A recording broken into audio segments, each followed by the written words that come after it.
Okay, so we're continuing our prophetic updates here on developments during the antitypical Sixth Trumpet, where we have only a few months remaining in that time, prophetically, of the hour, the day, and the month and the year, literally, which began uh, back in this past February 2025 and will continue ultimately, actually, till March of next year. 2026.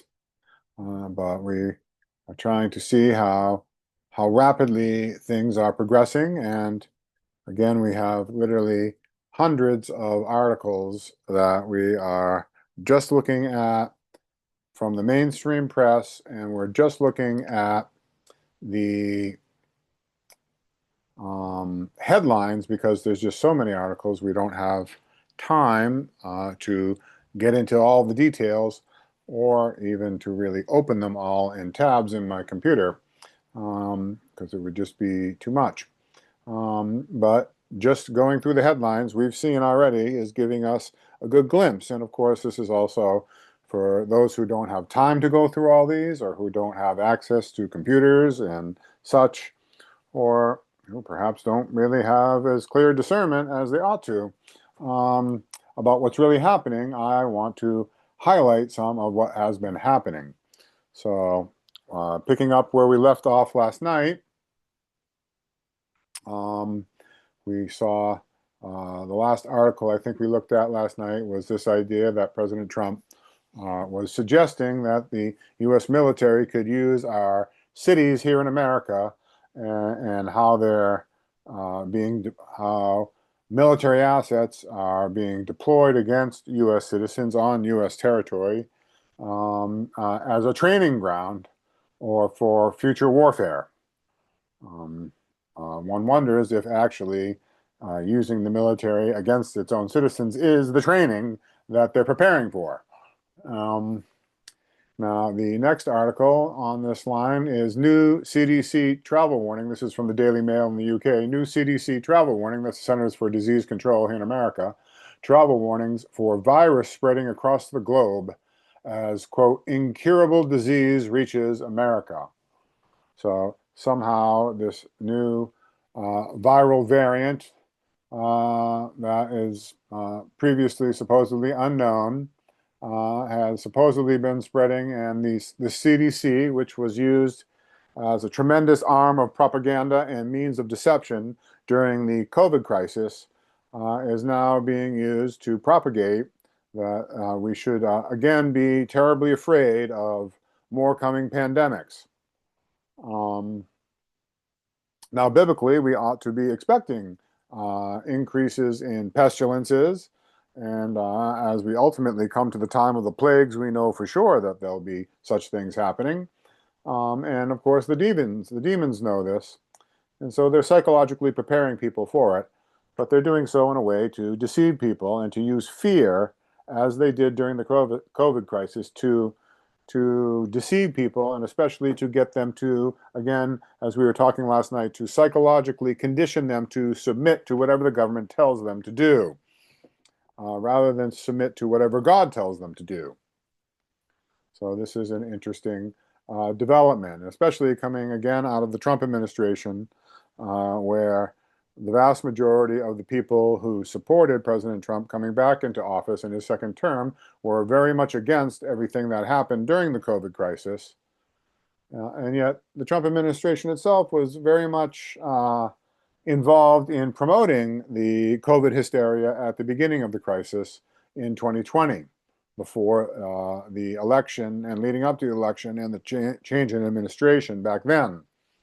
Um, so interesting that yet here again it seems to be happening again, or at least the psychological conditioning is being put out there. Our next article, Pope Leo, the new Pope, Leo the 14th, plans to speak on climate change, here from the New York Times. So just as the previous Pope, Pope Francis, made it a keystone aspect of his papal reign, that he promoted his Laudato Si encyclical, that we have to have this special care for the earth, and we have to be, ecologically converted, and all of the deceptions that are tied up in this. This is one of the many ways that for decades now the elite has been uh, uh, plotting and planning ways to try to unite the entire world together, and ultimately to be against God, even though that's not the way it's presented. And one of the ways that they do that is through climate change. Of course, going all the way back to like the 1960s and 70s, they were actually talking about global cooling. And then later, since the 1990s, they were talking about global warming. And then because both of those have not been borne out by the scientific data, now the buzzword is climate change, which of course there's been climate change since the beginning of the world, especially since sin came into the world. That was one of the very first things that happened on the first day that they sinned, is suddenly there was a change in the climate and they were cold in the cool of the day, as it were. And of course, there were dramatic changes to the environment as a consequence of sin. Cursed is the ground for your sake. And of course, we also know ultimately all of the sin and the woe that came during the antediluvian times ultimately led to God having to bring the judgment of the flood, and that same issue is now being used by Satan to say that this climate change is something that we need to use to unite the whole world together, and also to impose really an entire, especially global economic control grid to try to control people's economic activity in order to reduce so-called man-made climate change. And there's a whole really religion around this idea. It's really a false pagan religion, and it's even interesting that the primary U.S. Agency that's in charge of monitoring so-called climate changes, literally, it's an acronym that is pronounced NOAA. It's NOAA, the National Oceanic and Atmospheric Administration, and yet it's very interesting to me that, of course, it's hearkening back to the times of the flood and Noah, who was the preacher about the, quote, climate change that was coming in his day. And there's many interesting parallels that we've looked at connected with that. I looked at in studies really years ago at this point. But Pope Leo has picked up on this and is kind of taking the baton from Pope Francis and continuing to press this psychological conditioning into the minds of the people. He also, interestingly, and we'll perhaps see some articles here before we get done with all this updates, that he also has especially taken on the mantle of promoting labor relations and labor protections, which of course was the main issue of his namesake, Pope Leo XIII, who especially put out the encyclical Rerum Novarum back in the late 1800s, dealing with the Industrial Revolution at that time and the labor strife that resulted from all that change. And now that we've come to the time of the Fourth Industrial Revolution and all the changes, especially connected with artificial intelligence, now here Pope Leo has taken on this same idea, and we'll look at that some more in the future. This next article from the apace website, I don't really familiar with that. It looks like it's a foreign website since this is the English version. It says Erica Kirk, Charlie Kirk's widow and, quote, new messiah of the MAGA Christianity. So an article on Charlie Kirk's widow, who has taken over his youth organization, TPUSA, Turning Point USA. And truly, the assassination of Charlie Kirk has, more than anything, brought a tremendous turning point to America, and how it is being used and manipulated in the media and by the military and the government and by evangelical Christians to try to bring in a false revival. And his widow has taken over his organization, his namesake organization here, and she has become the new CEO of that organization, and she is being exalted and lifted up in the media in very interesting ways, and this article is one of the representations about that. Here is an article on X.com, that's formerly known as Twitter, Elon Musk's organization, one of his many, his media organization. And here is an article, Trump, or a video, Trump, our inner cities, which we will be talking about because it's a big part of war now, a big part of war. So they are very much aware of and making active plans and preparations for dramatic urban warfare in the near future. And of course, we saw the article already where Trump said that these military deployments in the U.S. already in our big cities are preparations and training grounds for these developments. And of course, inspiration has told us that we are to expect as we approach the time of trouble, great troubles will come, especially with labor relations and in the cities, where ultimately it will become very untenable to continue to live in the cities, and at some point it will be actually impossible to leave the cities. And it's interesting to see the rhetoric now focused on how warfare needs to be focused on the inner cities. Here from MSN.com, defense officials fume at Pentagon Pete's inexcusable, quote, inexcusable rant to the generals. So again, another article about this meeting where all of the generals and admirals had to appear in person. And the interesting things related to that we've already discussed. Here, yet another article. This is from Wired magazine. About Peter Thiel and his so-called Antichrist obsession, and it's entitled "The Real Stakes and the Real Story of Peter Thiel's Antichrist Obsession." So these series of presentations that Peter Thiel has been giving around the country about the so-called coming Antichrist and his very strange ideas about what that will involve have largely been closed to the public and to the press, and only bits and pieces have leaked out. And there's been some interesting articles with what little information we know about what he's really saying at these meetings to kind of very high-level insiders. Here from the nextgendefense.com website, Chinese scientists simulate first, quote, triple nuke strike in a lab.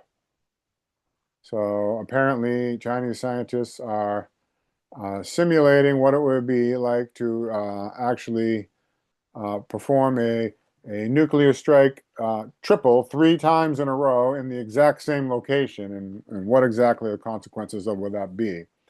I think it's specifically related to trying to take out deep underground nuclear bunkers that the major nuclear powers have developed, especially in America and in Russia and some of the NATO countries, and also in China itself. And no real nuclear tests have been conducted by the major powers, at least acknowledged by the major powers, since the early 1990s because of the Comprehensive Nuclear Test Ban Treaty. And yet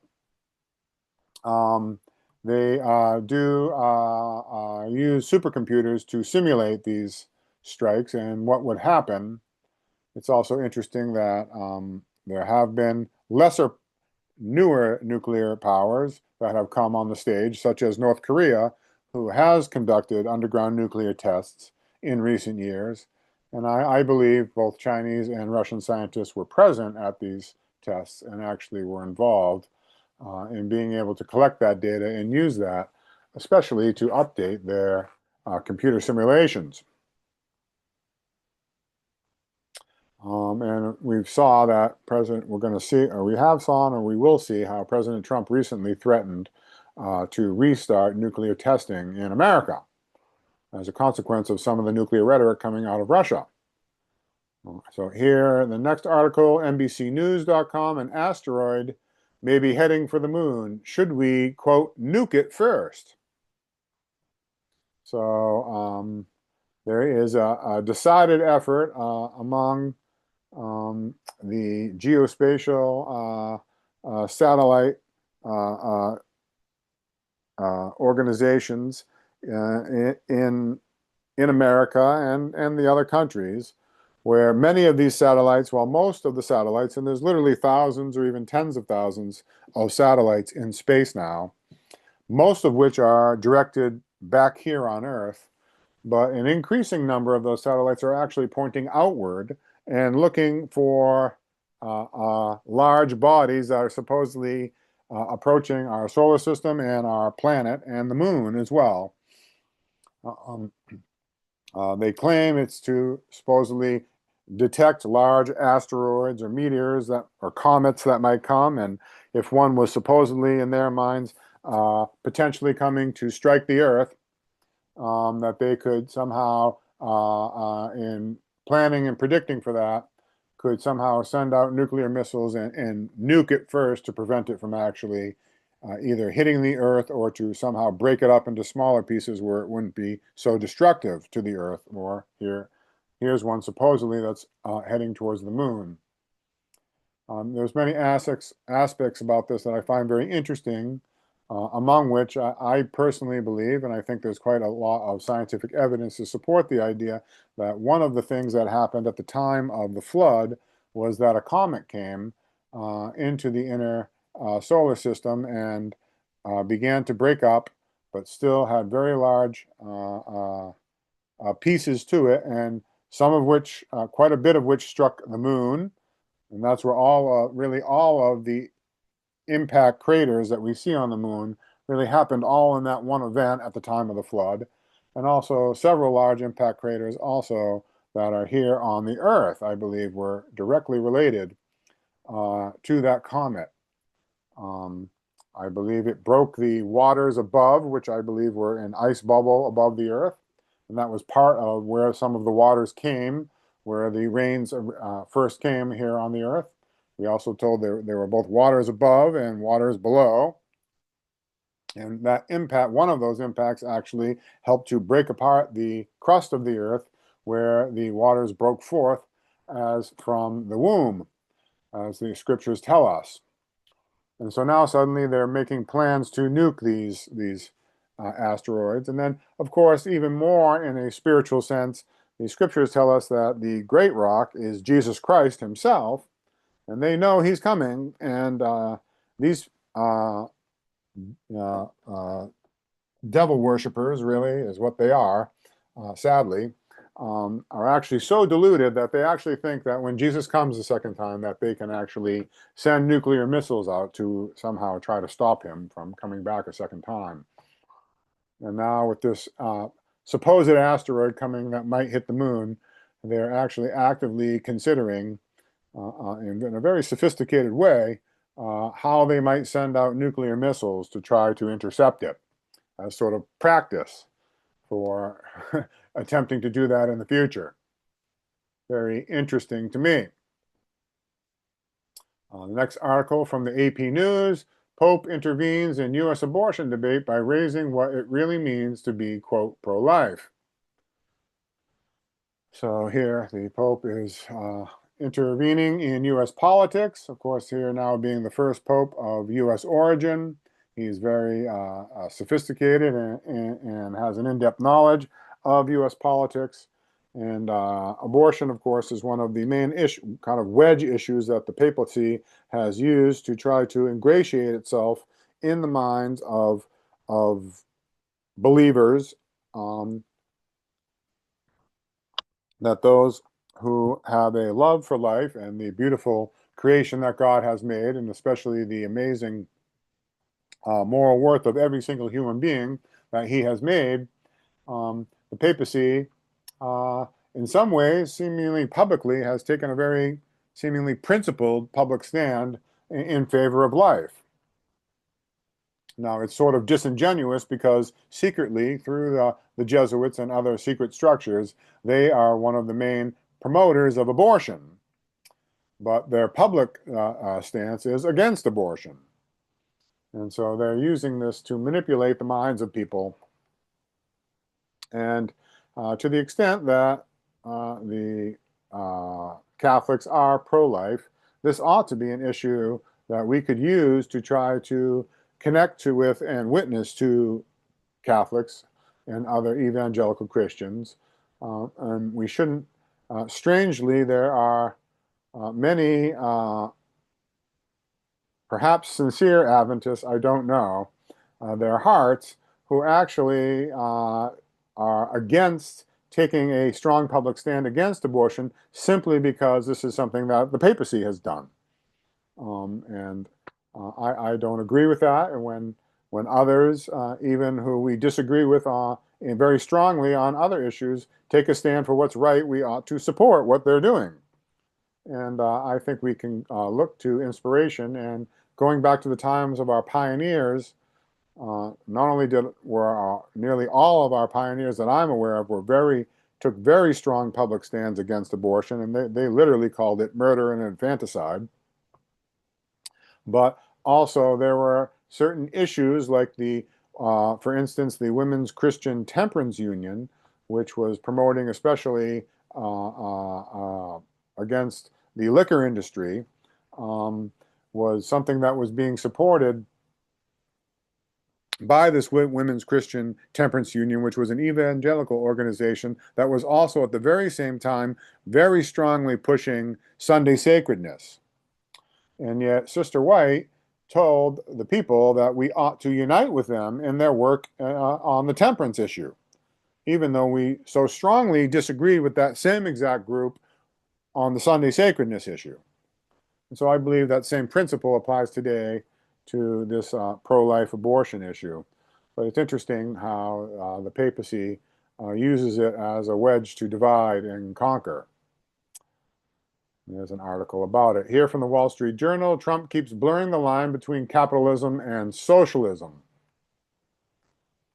So, of course, traditionally, the so-called right or conservative party has been the one that has been pro-free market capitalism, supposedly, and the left or the Democratic Party has been seen to be much more on the socialistic side, or sympathetic with socialism or even communism in certain sectors of the far left.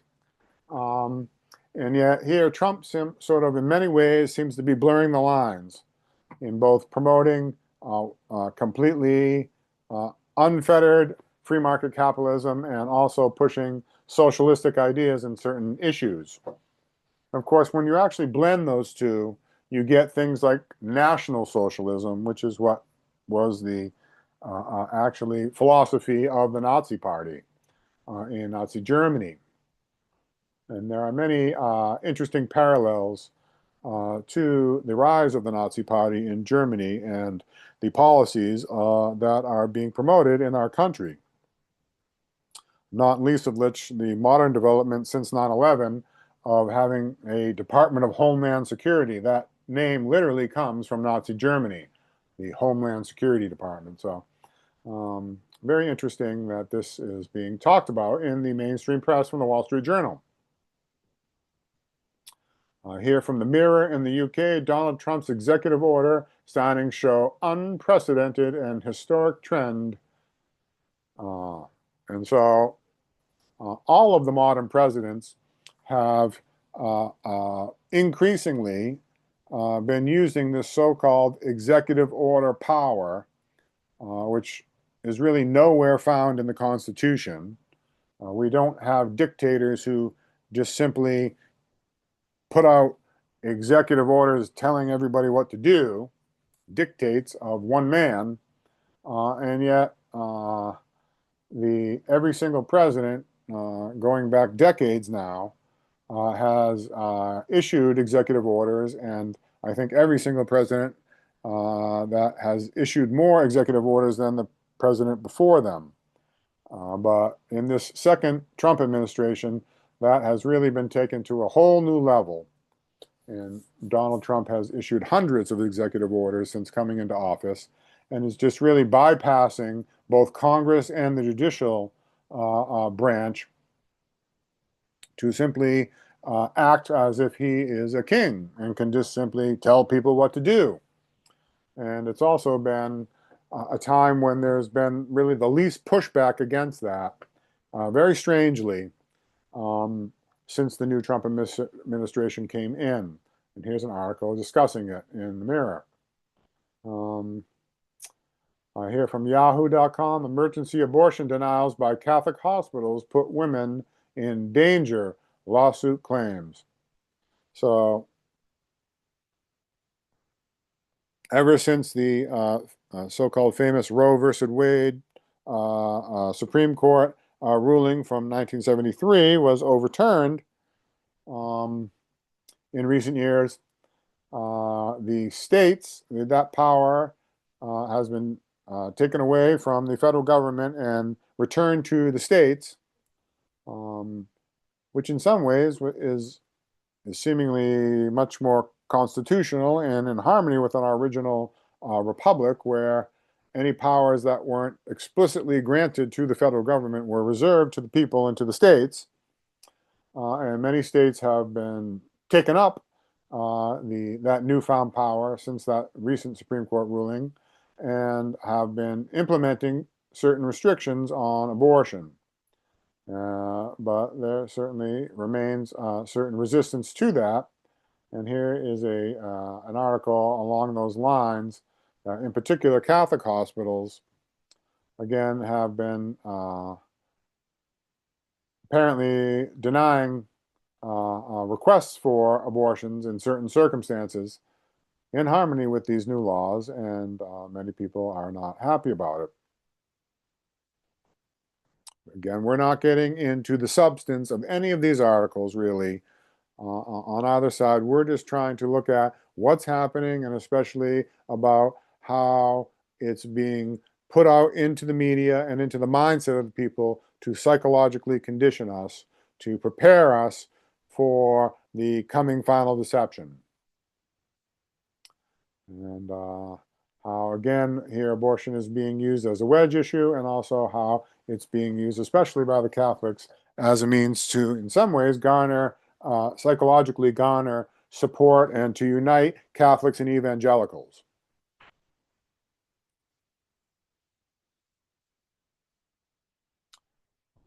That is the same article we already saw.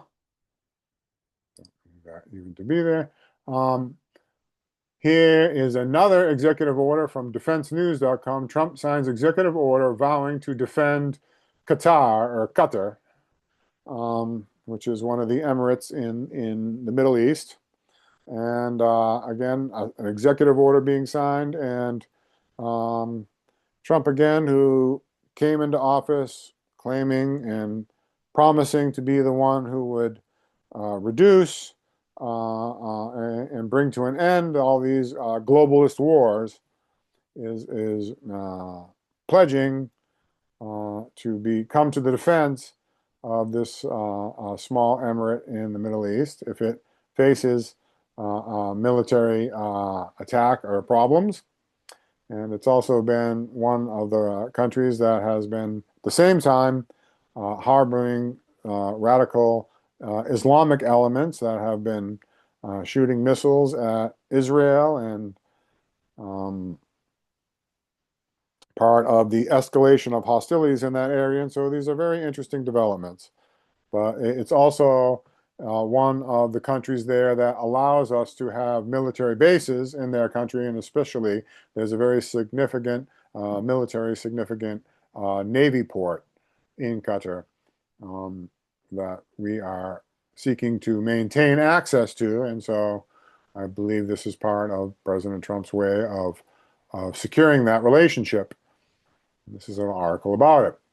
Here again from the Daily Mail in the UK, French Special Forces board Russian tanker linked to drone ship reports just miles off the coast of France. So again, particularly coming out of the UK. There's many articles all the time promoting hysteria around the relationship with Russia and the Ukraine conflict, and promoting the idea that World War III is imminent, and pushing the NATO countries to escalate their rhetoric and their preparations that more than likely will help to bring these things to pass rather than prevent them. And here is an article claiming that there's a Russian tanker ship that has been coming very close to the coast of France and that has been releasing drones. Again, whether that's really what's happening, we have no way of really knowing the truth of the matter, but that's what they're putting out there to condition people to believe. Here's an article from the Telegraph in the UK. Babies could be born without, quote, biological mothers, which seems like an absolutely absurd idea. And yet these are the kinds of developments that are happening in this world, where they are both through genetic engineering techniques and also through even claims to be working on producing artificial wombs, that somehow that we can go to this technocracy in the future where the process of having babies or gestating babies doesn't even require biological mothers. Absolute absurdity. Yet that is what's being promoted by this scientific elite class. Here, also from the Daily Mail, plan to pump 45,000 gallons of radioactive water into New York's Hudson River. So there's some company, I don't remember which one, that has requested and actually apparently has received conditional approval to pump many tens of thousands of gallons of radioactive wastewater into New York's Hudson River. Of course, New York's Hudson River, going back to, say, the 1970s or so, was one of the most polluted rivers in the country and in the world. But through efforts of certain environmental organizations, very interestingly, especially one that was run by the current head of the Department of Health and Human Services, Robert F. Kennedy Jr., tremendous efforts have been made to actually clean up the Hudson River. And it's much better than it was in decades past. And yet now here are modern efforts to pollute it again. And one wonders where RFK Jr. is, as this has somehow received tentative federal approval for them to do this. Here's an article from foxnews.com. Clinton's, quote, white men comments sparked conservative pushback from critics. I believe this was Hillary Clinton as opposed to Bill Clinton, but I'm not certain. And I don't remember all the details of the article. But again, one of the tactics of the left, and really one of the tactics that was very really actively promoted and in the writings of the Communist Manifesto and other like documents, was to promote division and tension through promoting racial tension among the races. And such tactics continue apace even in our day, even by old and no longer very relevant politicians. Here's an interesting from the White House itself, from whitehouse.gov. There was a special presidential message on Yom Kippur, which was the Day of Atonement this year. So on the Day of Atonement itself, the White House issued a very special message to the country about that. We could even open that for a moment. I just find it interesting that here we are in the anti-typical Day of Atonement, and the White House is putting out special messages about the Day of Atonement, and even referring to it as a Sabbath of Sabbaths. Very interesting to me. Um,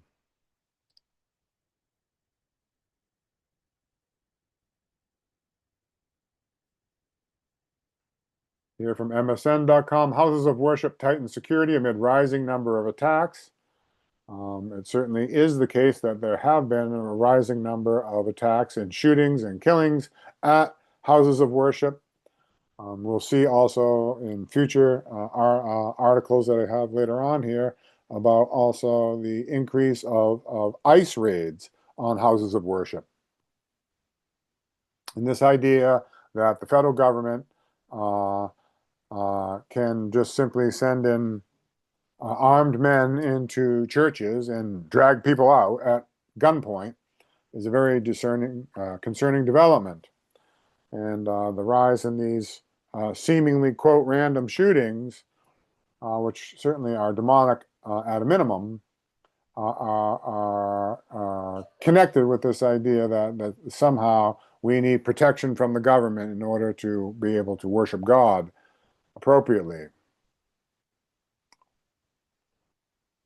Here from the Metro in the UK, Manchester stabbing, terrorist shot dead outside synagogue after killing 2 people in an attack. So yet another article about an attack, this one in the United Kingdom in the major city of Manchester outside a synagogue. Here from MSN.com, it's no Cold War. It's, quote, a fiery conflict now with the West, Russia says. So I find that very interesting, and we think that, especially in the context of why we're looking at this, the antitypical sixth trumpet, and where we're expecting the fire and the smoke and the brimstone to come down, at least at a minimum spiritually and potentially literally. Um, Here, the rhetoric coming out of one of the most major countries in the world and one of our major competitors, the potential enemies, where could be a flashpoint for World War III, says we're no longer in a Cold War with Russia. It's actually becoming a hot conflict. In fact, a, quote, fiery conflict. Very interesting. Um, Here is a video from YouTube. Again, I'm mostly focused on just news articles, but here I put this one particular video in because it was just so interesting to me how adults are rediscovering Christianity through baptism. And this video actually talks about how recently, just this past in this past year, that there was a mass baptism event in Southern California, one of the most secular and atheistic places in the world, and 30,000 young people chose to get baptized in a mass baptism in California this year. These were evangelical Christians. This is part of the so-called false revival, I believe, that is beginning in our country. And no doubt some or many of these young people are very sincere in their conversion and wanting to get baptized, but it's also connected with a wider, broader counterfeit movement of which they are unaware and being swept up in.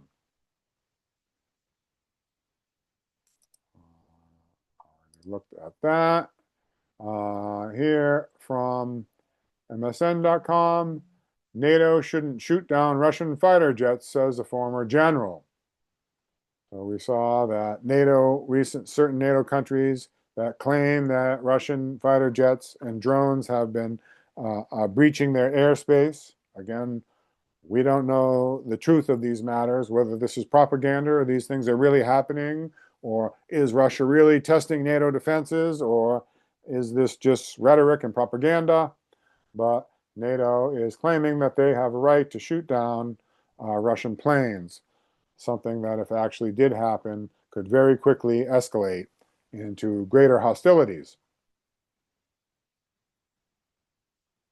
We know many, if not most or all, of the major conflicts in the past, certainly 100 years or more, have all begun with so-called, quote, false flag events, where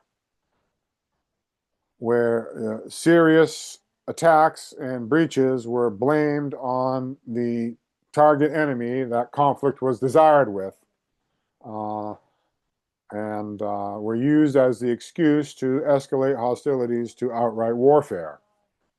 And to believe or expect that such things could happen again is something that we ought to have an eye out to expect. Here from the New York Times, Trump, quote, determined the U.S. is now in a war with drug cartels, Congress is told.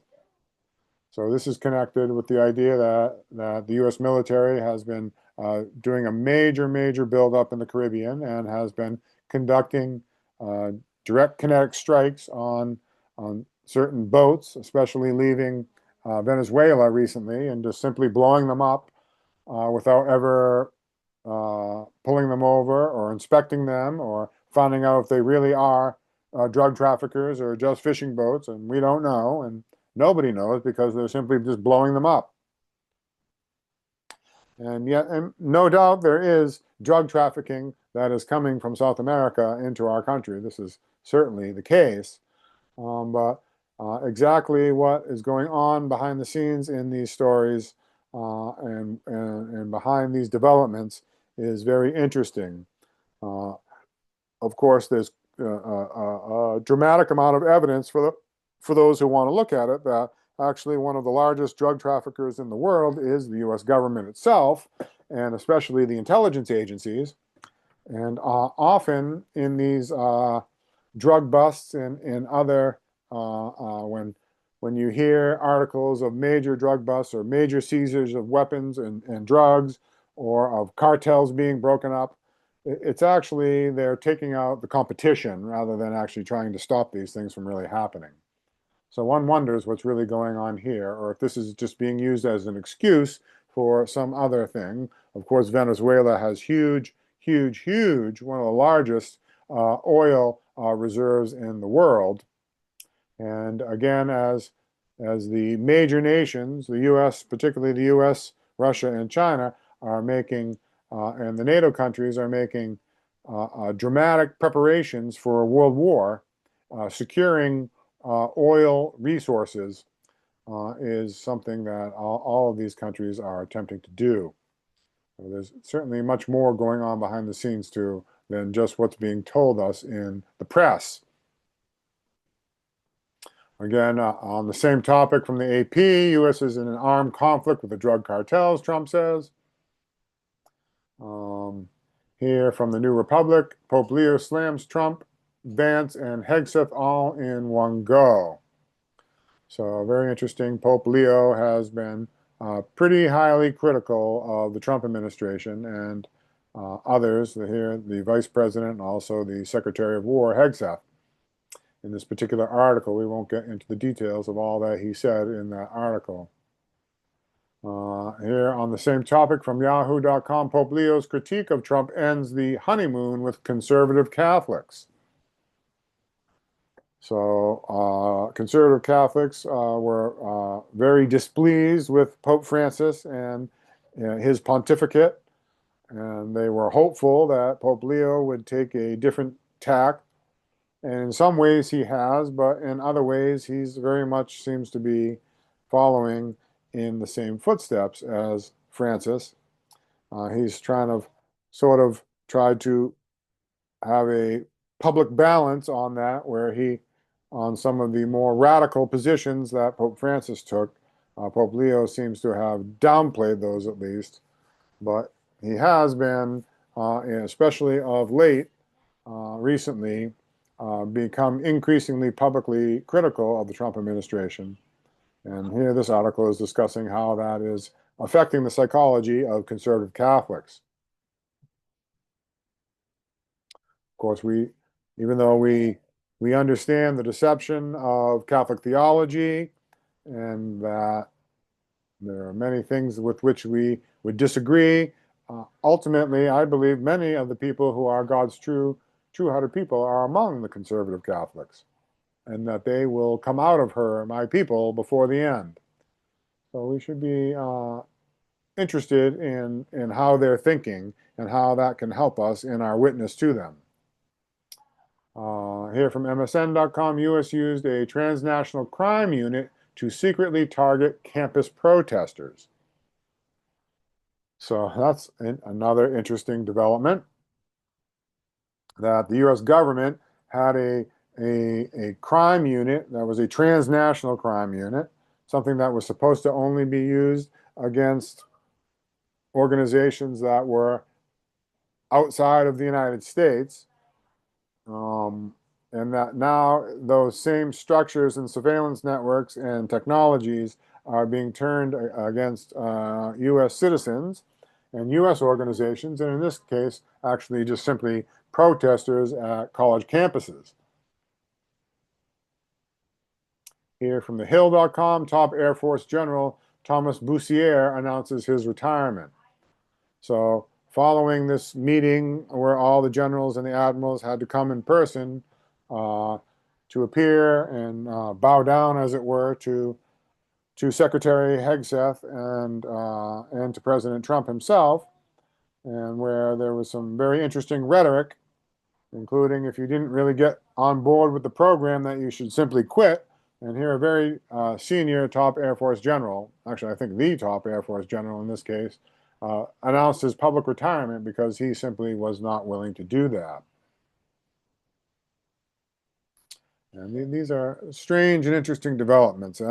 On one hand, under previous presidents such as Biden and Obama, many generals who were, I would describe as more conservative and patriotic, were purged from the military forces, and ones who were willing to go along with the sort of leftist agenda that we have to have, for instance, gay and transgender service members and women military service members, and all kinds of kind of leftist ideologies that were brought into the military. And now, under the Trump administration, they're doing a similar purge of those types of mindsets and demanding that people be strong, nationalistic conservatives in order to continue to serve in the military. And where this particular general falls in that spectrum, I don't know. It's just interesting to see these things happening. At a bare minimum,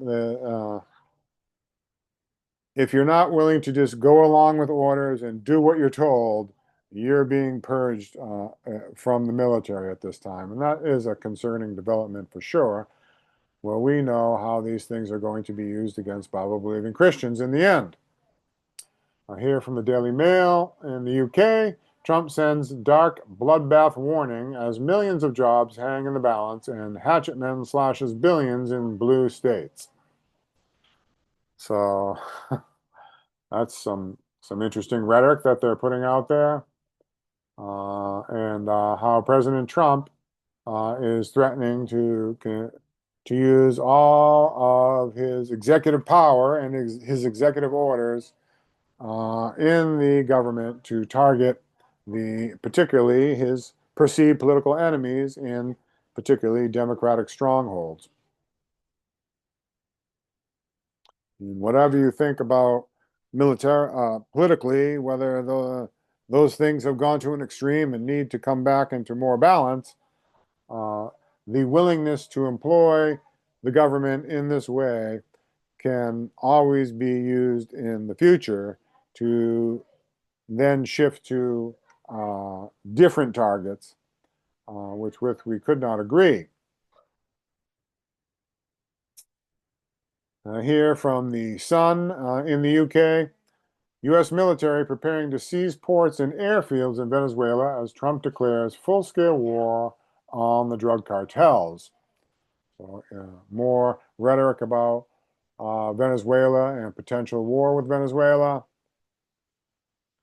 Here from the New York Post, California Chevron oil refinery fire breaks out in El Segundo.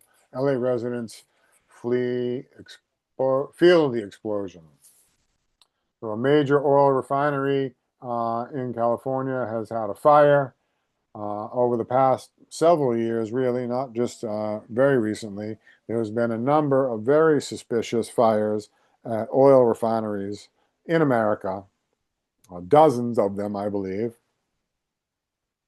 And of course, in refining oil products, there's a much higher risk of fire than in other industries. So you would expect a certain number of fires, but the incidence of fires and accidents happening at these places is far above the historical norm.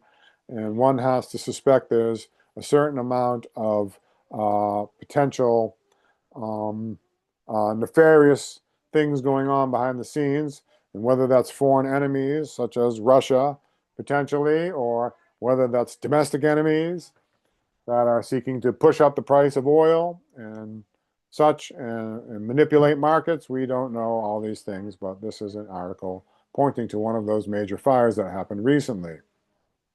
Interestingly, I believe Chevron is connected, is an oil company that's originally connected with oil from Venezuela and refining oil from Venezuela. So that's also an interesting aspect to that. Citgo is another one. The huge Citgo sign there in Boston uh, near Fenway Park is connected with Venezuelan oil.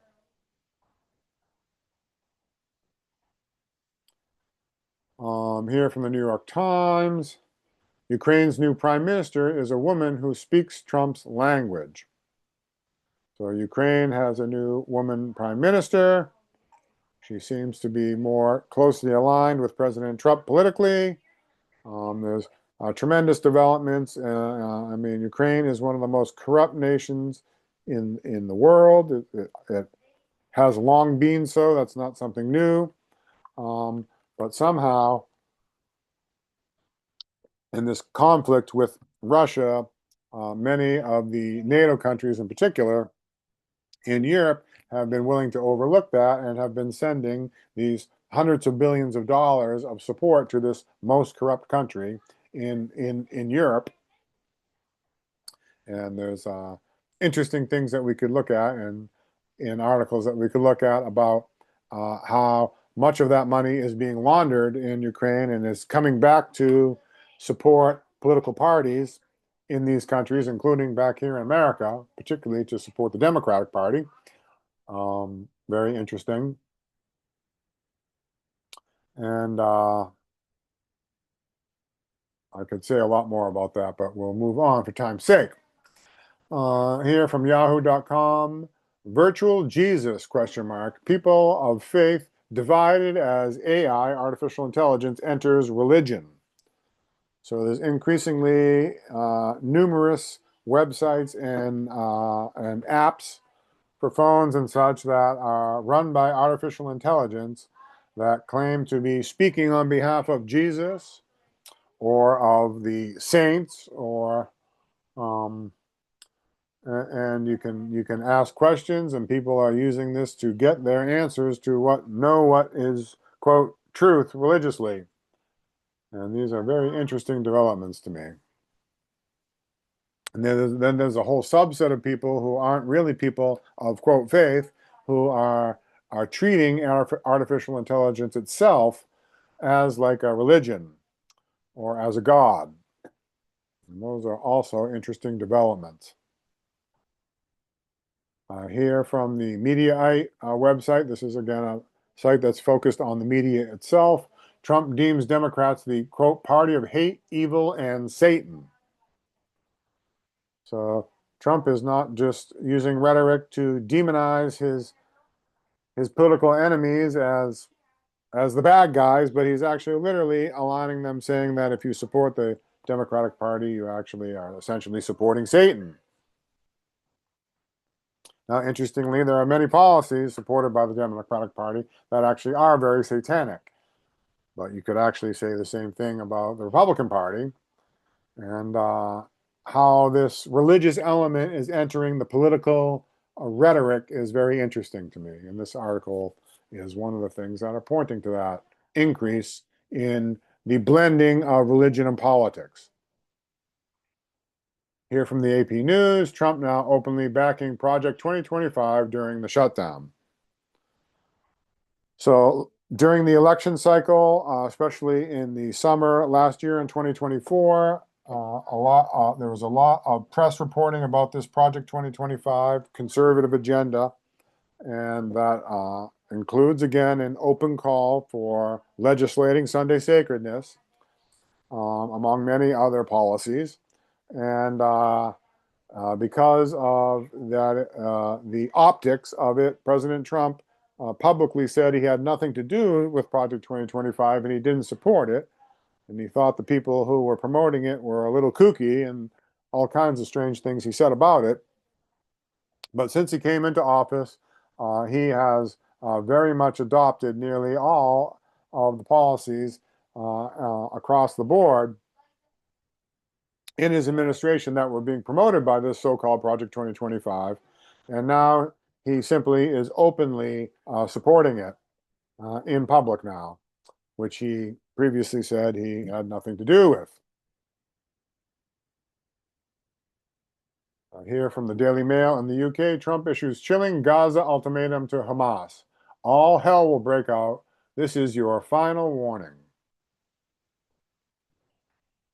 So, of course, this was actually before the ceasefire that is currently in place was agreed to between the Palestinians and Israel.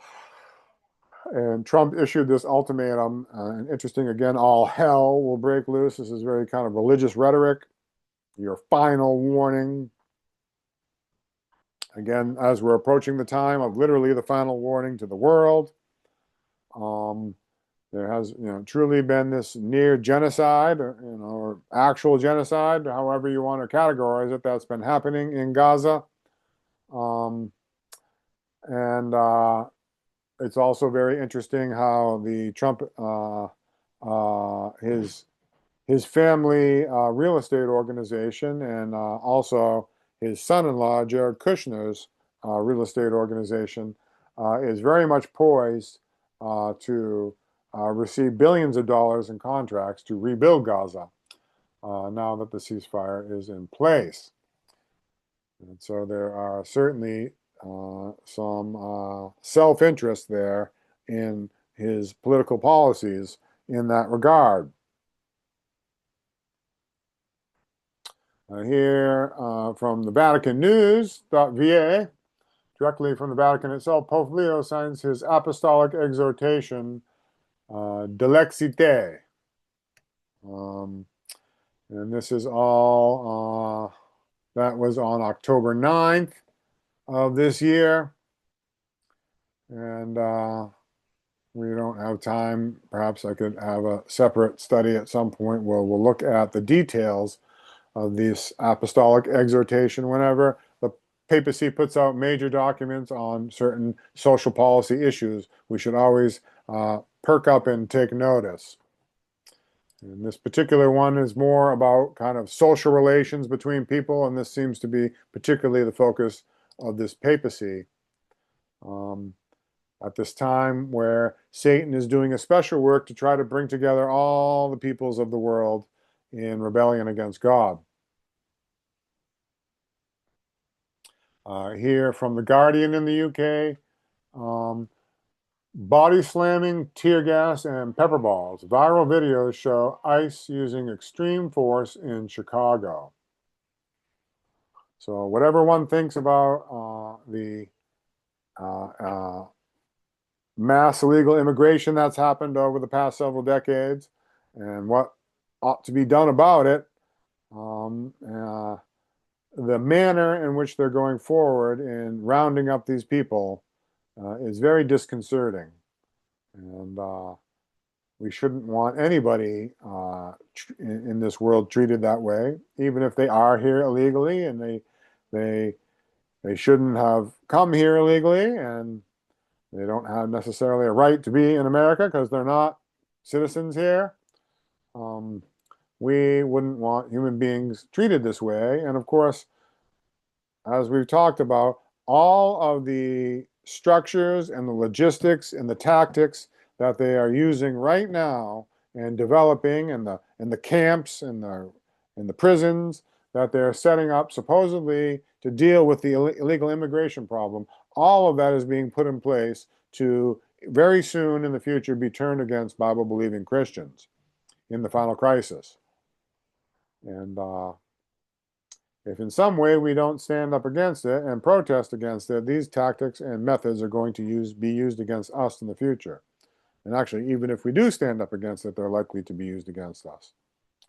But, you know, the famous saying, they came for the communists and I wasn't a communist, so I didn't say anything. And then they came for this other group and I wasn't part of that group, so I didn't say anything. And eventually they came for me and there was no one left to speak up for me. So, not that we should be joining political movements and protest movements, but we also shouldn't necessarily be silent about these things. These things are not right, and the way they're going about it is very authoritarian and very disconcerting. Here from NBC News, Illinois Governor J.B. Pritzker says Trump is set to federalize the state's National Guard.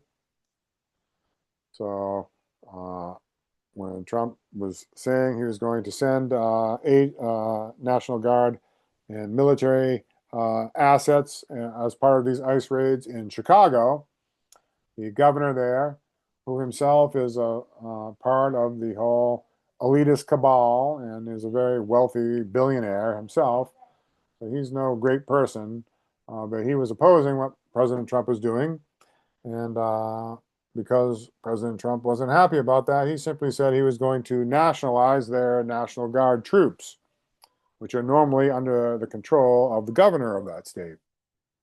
And of course, eventually, and since happened, President Trump did send in military assets and Marines, I think even, into Chicago, as has happened in other major cities, particularly these Democratic so-called sanctuary cities around the country.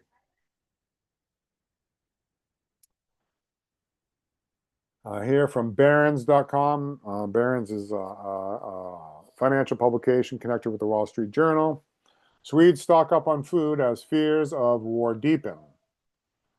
There's been numerous articles in the past few months about how nearly all of the major NATO countries in Western Europe are making active preparations for war. And here is another one about Sweden, is making stockpiling food because of fear of potential World War III. Here from MSN.com, inspired by Thatcher, Japan's Prime Minister in waiting, Takeachi, smashes the glass ceiling. So apparently a female Prime Minister now has come into power in Japan.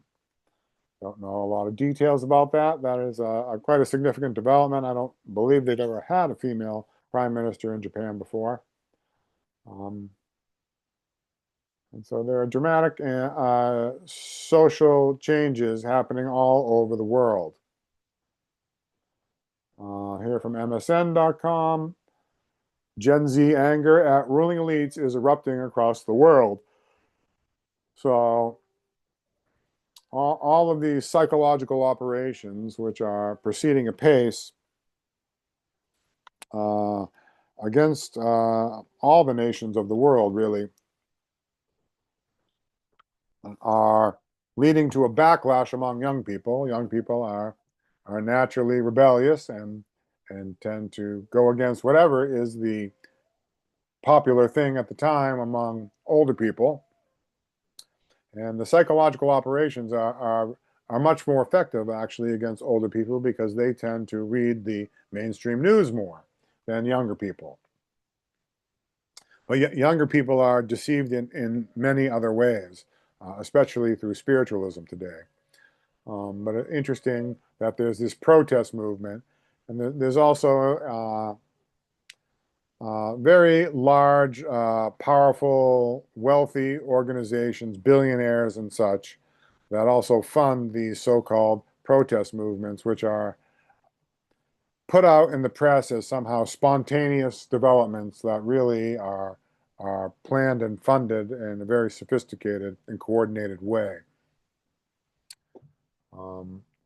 We could look at some of that maybe in the future. Now, MSN.com, this billionaire Trump ally and his son are building an unprecedented media empire. This is speaking about, again, Larry Ellison. We saw an earlier article uh, in an update last week. He is the founder of Oracle, one of the largest uh, data companies in the world, data storage companies, and has builds major databases for all these major companies and websites. And him and his son have been buying up huge media assets and consolidating media. Again, all of in media and finance and in entertainment and in other key industries, technology, huge multi-billionaire ruling elites are gobbling up major assets and consolidating them to control them and to manipulate them, which of course, again, is something that was uh, predicted and prophesied by Sister White told us that a few men would grasp the power in certain lines of business as we approach the final crisis. We're literally watching that happen. This is an article that confirms that. Here from finance.yahoo.com, Trump's Supreme Court winning streak faces big tests over presidential power. So, again, where President Trump has been on an unprecedented scale, even though President Biden, in many ways, did similar things, and in the first Trump administration, in the Obama administration, and the Bushes, and the Clintons, even, all of these modern presidents have been increasingly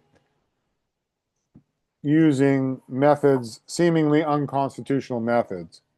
There's always been some pushback by so-called civil society organizations, but the pushback is becoming less and less, and the scale that it's being done in this second Trump administration is clearly unprecedented.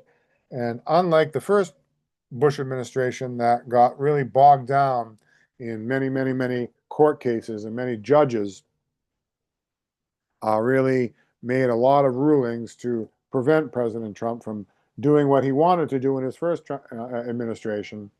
Uh, uh, President Trump has been, quote, winning, like he likes to say, on an unprecedented scale in the courts as well in his second administration, and getting very little pushback, especially the higher you go up towards the Supreme Court, which of course we know is stacked with Catholics and members of secret societies and such.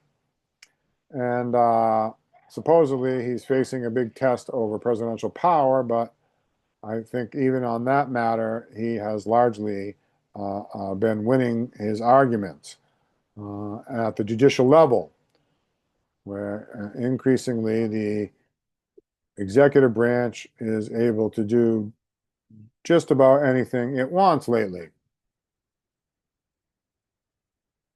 in a very authoritarian way that has very little checks anymore. Here from the Sun in the UK, NATO jets scrambled after Putin pounds Ukraine with 50 missiles and 500 drones, killing children among the injured. So, even though these attacks supposedly coming from Russia to Ukraine, and again, exactly what's happening on the ground in the conflict is very difficult to discern. There's a tremendous amount of propaganda on both sides. Personally, to the extent I've tried to look into it, I think actually Russia is far more winning on the ground, and that Ukraine is holding on by a thread, as it were. Um, but there was a supposed major attack here with 50 missiles and 500 drones in one single attack, as it were, a coordinated attack. But for some reason, NATO jets were scrambled, even though all of these attacks were happening within Ukraine, which is not a NATO country. And why are NATO jets being scrambled? And to have that happen is just increasing the likelihood of miscommunication and of escalation.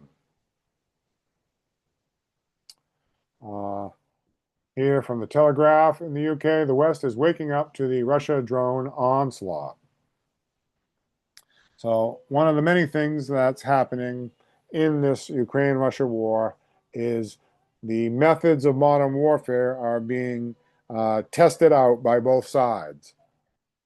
And one of the things that has really come out of this conflict is the tremendous usefulness of drones, and that very relatively cheap and mass-produced drones used in a coordinated fashion can have a tremendous impact on the battlefield, and that very sophisticated, expensive missiles and weapons and other assets are being shown to be not very effective in fighting against these drone onslaughts.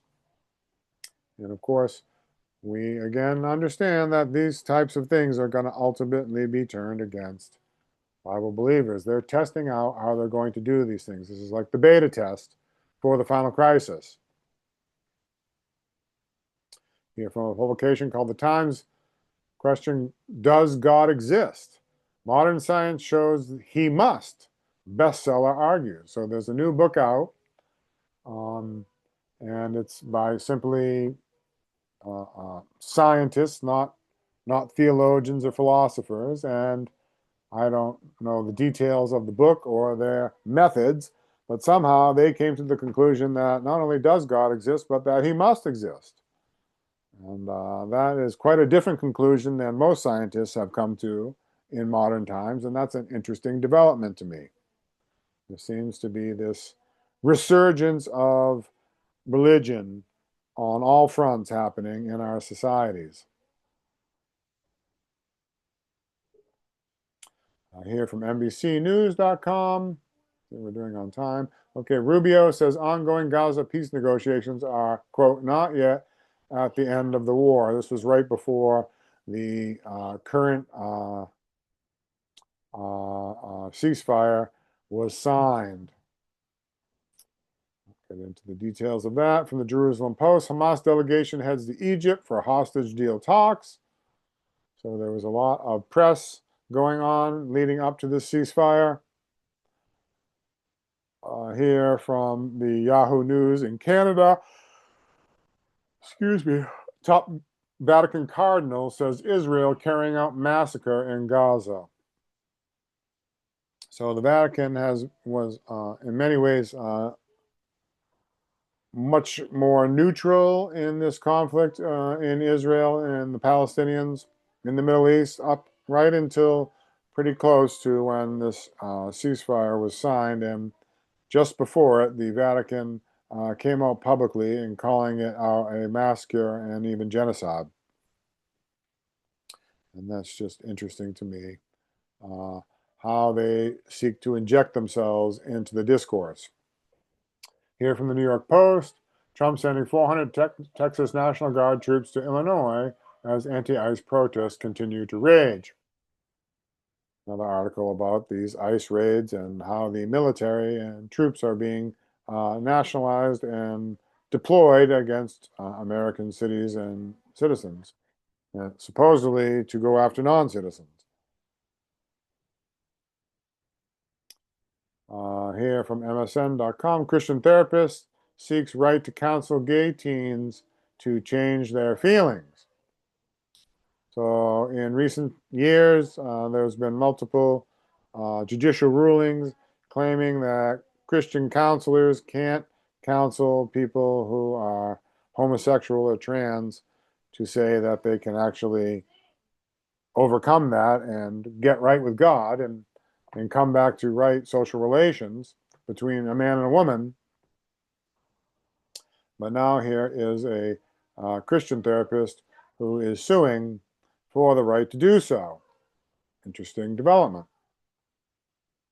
This swing back from the pendulum from the left to the right, from the king of the south to the king of the north.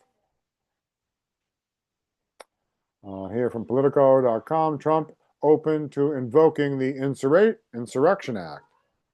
So the Insurrection Act is the kind of the only, quote, legal way that the federal government can supposedly, and the president can employ troops, active duty military troops on U.S. soil against U.S. citizens. And that's by invoking the Insurrection Act. Of course, President Trump has sort of been doing it anyway without having invoked the Insurrection Act. But for those who are claiming that he's gone beyond his authority in what he's done so far, he's simply threatening, well, I will invoke the Insurrection Act if you try to stop me. Very interesting. Here from Reason.com, Texas and Florida built a culture war police state blueprint. So all over our country, we are seeing an increasingly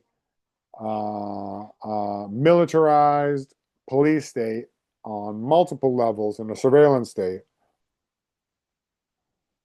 Again, all of which will ultimately be turned against the Bible-believing Christians who uphold God's true seventh-day Sabbath. This in particular is talking about how this is happening in Texas and Florida.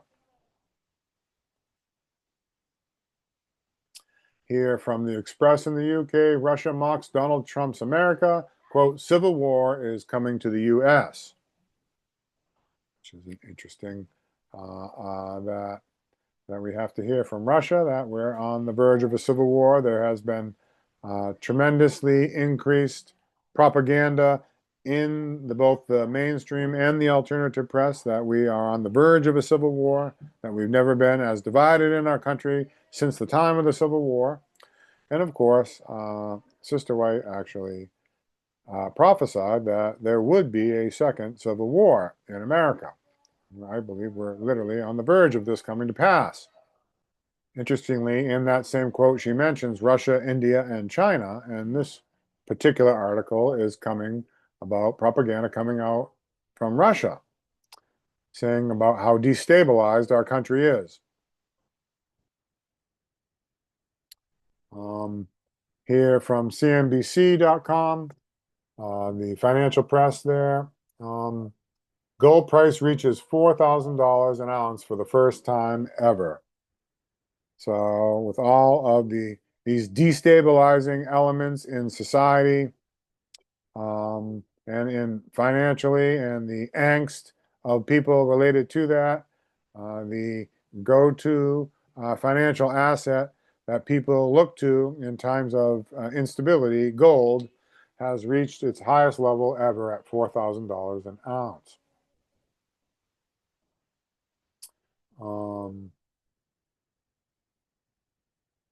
Here from also on a financial article from the Bloomberg Press, .com fears rise with tech stocks seeing $100 billion swings. So our economy really is become a tech bubble. I think it's 7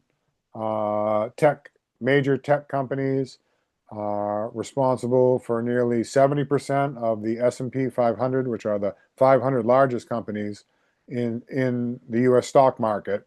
But just 7 of those companies are responsible for somewhere around 70 to 80% of all of the value of the entire stock market. And these tech companies are, there's especially a bubble being built up around the hype around AI. We looked at that previously, artificial intelligence, and it's leading to daily $100 billion swings in the market.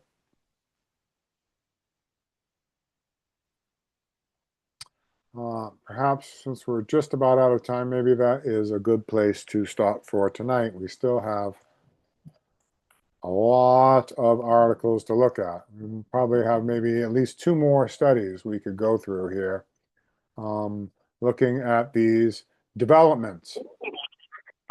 Any thoughts, questions, comments before we pray? I have a question. As being who we are, not that it should matter or not, but I'm confused as to how we're still needing to speak out in some way for groups of people, unless we're looking at speaking out for individuals from these groups of people,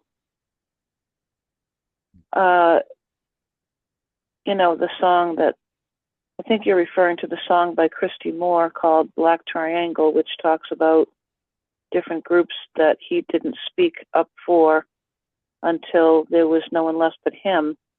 Hmm. So I'm just confused about, other than individual people within those groups, I don't know how we are supposed to speak for those groups as collectives Well, when they're not, when some of them are not doing right things. sure. Well, that's a good question. First of all, I wasn't aware that there was a song about it. I just knew it as a famous Yes. quote. I don't even know who originally supposedly said it. I remember it being tied back, certainly at least to World War II. Um, but no, I think that's how you, as individuals, how we would do it. We would speak up for individuals. Unless we've got some type of organization ourselves, speaking up for groups of people is very difficult, and we don't necessarily have the influence to do that. But we can stand up So for maybe, individuals in individual situations where we see wrong being done. so, it's not necessarily wrong being done, maybe wrong being done to them because of their beliefs, per se, even if we don't agree with their beliefs. We That's can right. stand up for them in that individual situation and say, look, you may not agree with this person, and I certainly may not agree with their lifestyle either, but you're harassing them on the street in front of me. I don't appreciate what you're doing to them, and what you're doing to them is not right. That's right. And if it doesn't stop, call the police. And what well, in these days it might be the police themselves who are doing the harassment. But and I think what you're saying there is what we're actually standing on as principle, not necessarily, we're not necessarily even standing for that person, even Right. though you are standing for that person So, in that situation, but what you're standing on is principle. You see that yes, the yes. principle of how you treat people and how you're supposed to care and love for people is being violated. And so that's what you're standing on. And the fact that you don't Right. agree with many things that they're doing doesn't matter. You see the principle is being violated and you stand on the principle. I think that's the only way I really know how to understand it. Yes. Because when we start getting into things like um, whole groups of people being castigated, I don't know how to really, you know, exercise my principle within that particular situation. Sure. And I don't think God's calling necessarily for you or me or any of us to do that. Um, Maybe there'll be some who he raises up for that purpose. But mostly, I think we're just simply called to stand for what's right within the sphere of influence that we actually are involved. And then we Yeah. leave the rest with God.